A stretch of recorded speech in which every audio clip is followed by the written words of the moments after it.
Thanks to the brave and patriotic actions of whistleblower Edward Snowden, Americans now know that their Fourth Amendment rights have been blown out of the water. The government has been routinely spying on millions of Americans. Your telephone calls, emails, text messages, chat sessions, Skype sessions are no longer private. The National Security Agency, the NSA, has put virtually every American under surveillance. You're being watched, listened to, and tracked just about everywhere. And it's not just the NSA that is invading your privacy. Cameras mounted on toll booths and in cities across America enable government officials to know where you are and where you've been. Authorities can break into your home with a no-knock, sneak and peek court order from a secret judge. The IRS and other government regulators can access your bank records without your knowledge or consent. And the government has authorized thousands of agents to look at your personal medical records. If Obamacare ever goes into effect, it will get even worse. There aren't too many places in America today where you can act or speak in complete privacy. But luckily, there's one place in America where you're not being watched, where you're free to do as you please without Big Brother eavesdropping on you, where you can't be punished for your actions. Where is this? The voting booth. The place where you can choose the president, U.S. senators, congressmen and women, and state and local officials. In the privacy of the voting booth, you can cast your vote for the politicians who do right or the politicians who do wrong.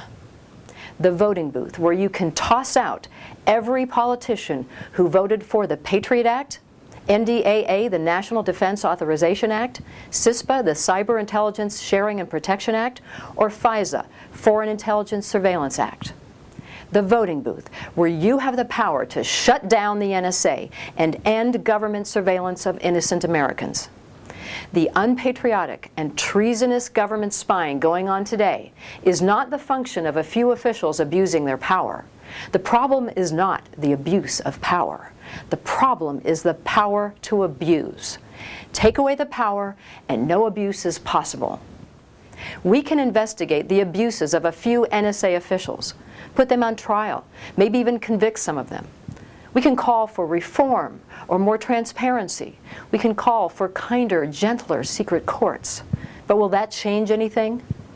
As long as the Patriot Act, NDAA, and FISA remain on the books, as long as there are secret courts, and as long as the federal government spends $75 billion every year on 17 separate spy agencies, do you really believe they're going to stop spying on Americans?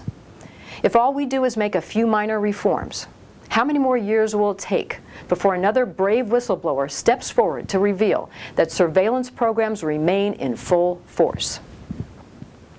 Passing a law that violates your Fourth Amendment rights is in and of itself an abuse. There are no abuses of the NDAA. The NDAA is an abuse. There are no abuses of the Patriot Act. The Patriot Act is an abuse. Voting for the Patriot Act or NDAA is an abuse. Leaving them on the books is an abuse.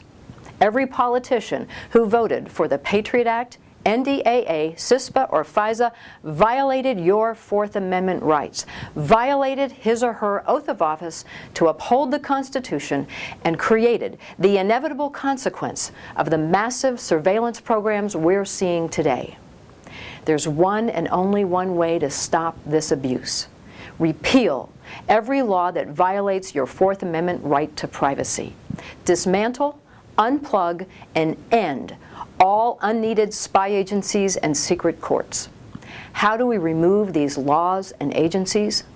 By refusing to vote for any politician who voted for them or who in any way signals that they would keep them on the books, and by voting for the candidates who expressly promise to repeal them.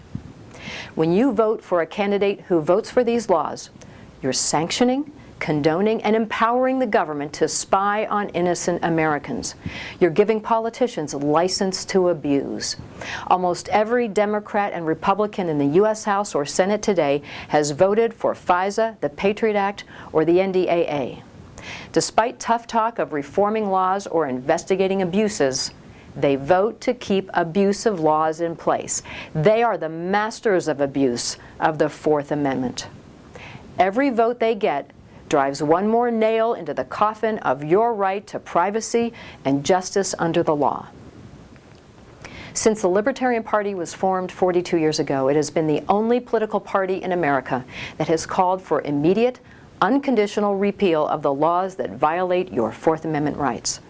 Libertarian candidates and the Libertarian platform have called for ending all electronic surveillance, ending all warrantless searches, and repealing the Patriot Act, NDAA, and FISA. So take advantage of that sanctuary of your privacy, where bugs don't bug and drones don't fly, the voting booth, where you get to decide who and what should stay or go. Cast your vote for the Fourth Amendment. Vote only for candidates who expressly promise to repeal the laws which abuse your Fourth Amendment rights. Stand your ground. Vote for justice and freedom. Vote Libertarian.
Mm-hmm.